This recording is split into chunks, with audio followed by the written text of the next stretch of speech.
when we have all, I mean, I just get chills. I mean, we just become one being that is dancing together. It is just so absolutely deliciously wonderful. So, are we ready? Yeah. Are we on? Okay. So this morning, we are being invited by life into the dance of life. Is that not what the whole retreat is about? Is entering the great flow of life. And this is a Cherokee dance. It's been danced by eons by the Cherokee tribe. They call it Tslagi, T-S-L-A-G-I. And that means the dance of life. And it honors the 7 directions of life that nourish us, that sustain us in this journey on earth. And so the 7 directions are the earth. And does she not sustain us? Right now she's holding you as you dance 66,000 miles an hour through space. She gives of herself, she gives her water, she gives her bounty. And you begin to realize you are the earth animated. And so we give thanks to the earth. And then that is balanced by the spaciousness of the sky. This is the space that it's all happening in. You know, right now there are more stars surrounding us than there are grains of sand on every beach of the earth. And when you're caught in the separate self, we live tight and small. And so the spaciousness of the sky, it's also called the Father sky, is all about expanding our awareness so that we can enter the great mystery. And then there are the 4 directions. The east, which is behind me, which is the Great Spirit, that which animates absolutely everything. And then there is the south, which is the trust and the innocence. And once you begin to realize that not only are you not in charge of life, but you are not alone, which is what the east is about. And boy, our separate self does not get that, does it? You know. So that's why the east is so important. We always start in the east. Then you can begin to open up into the trust and innocence of the south, which is the ability to open to the great dance, to rest in its flow. And then we go to the west, which is that you are a unique manifestation of this Great Spirit. You have been brought forth out of mystery because the Great Spirit needed to express itself as you. And so this is about a real trust of your daily life. And then we come to the heart wisdom of the north. And the heart wisdom is the understanding that whatever that is that manifests everything is love.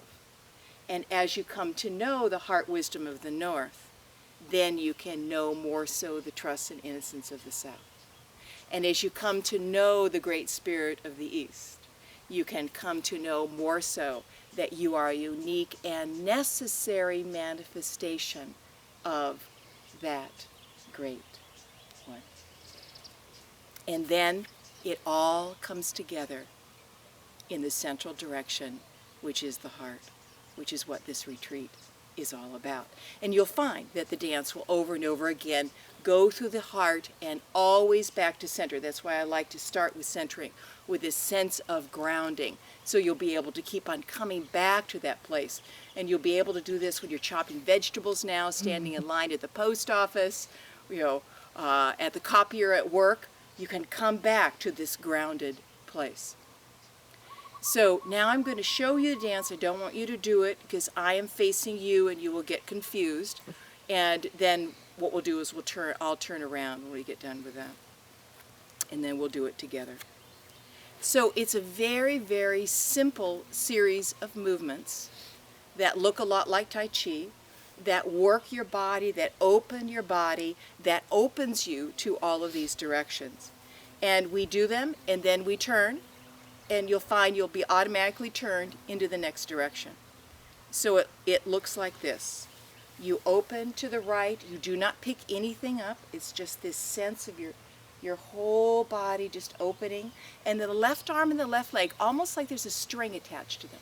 You come over and down you go and you gather in the Mother Earth and use intention, because when you have the intention to draw in her nourishing energy, you literally are drawing in her energy. And up it comes through the heart chakra, and it opens you to the spaciousness of the sky.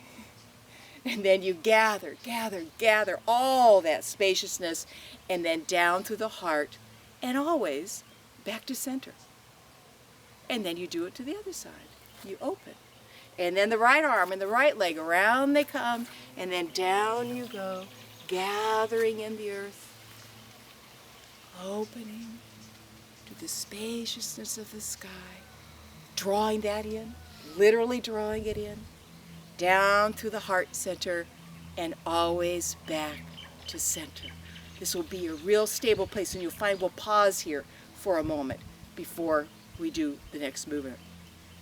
And now, whatever direction you're standing, you draw that energy in, again with intention.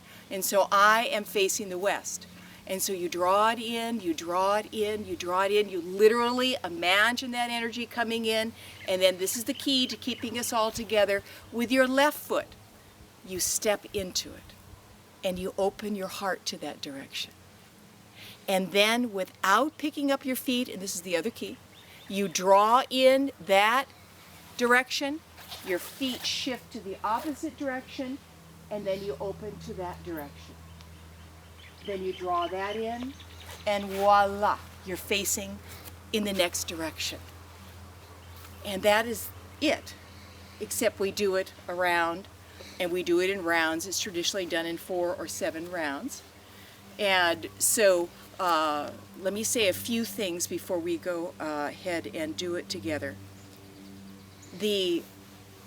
One of the ways that we really gather the power of these 7 directions is to couple our breath with the dance. And I'll breathe very loud the first time that we do this so you'll get a sense, but it really is pretty logical that, when you're gathering, you breathe in. And then when you're opening and letting go, and then you gather. And then, or,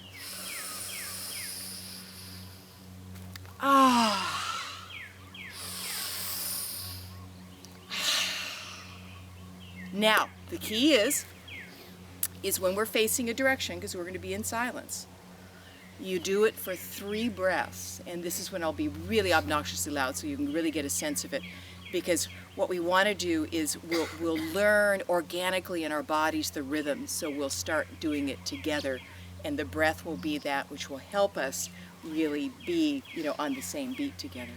And so when you're facing a direction, you breathe in 3 times.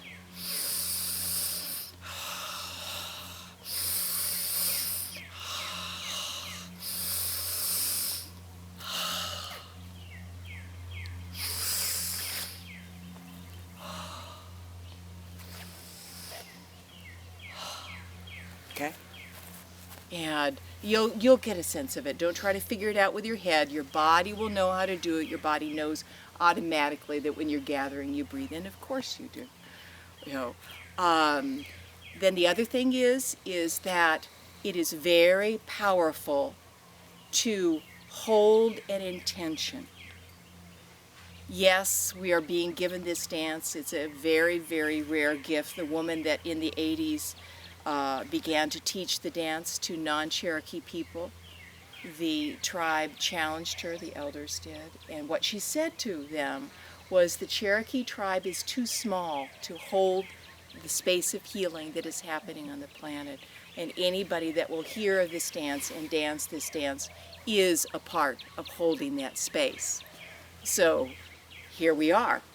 And so it's very powerful to hold an intention. We won't be doing it today, but I want you just to know about this, that we will be pausing in the east, and I will just stand quietly. That will be the end of 1 round. And that's the time to imagine what you're going to be dancing that round for, that you literally bring the 7 directions to. Now, this could be a part of yourself, maybe a part on the retreat that's coming up that really needs welcoming. It could be a loved one. It could be a terrorist. It could be a political party. It could be your difficult boss. As you move deeper, deeper into the dance, you'll find it'll become easier and easier to dance it for people that you have challenges with, because you want them to open up into the space of who they truly are. And so then the last thing is, only at the beginning we will do the welcoming of all beings. And it looks like this, and it is just this sense of opening, and you're gathering all the tree people, the water people, the air people, the two-legged people. We can let it all in here. And then you come down, and the top of your right hand, the fingers are on your third eye. The fingers of your left hand are on the palm of your right, and the butt of your left hand is by your heart. And this is all about the mind dropping into the heart. And then always back to center. So, any questions about that?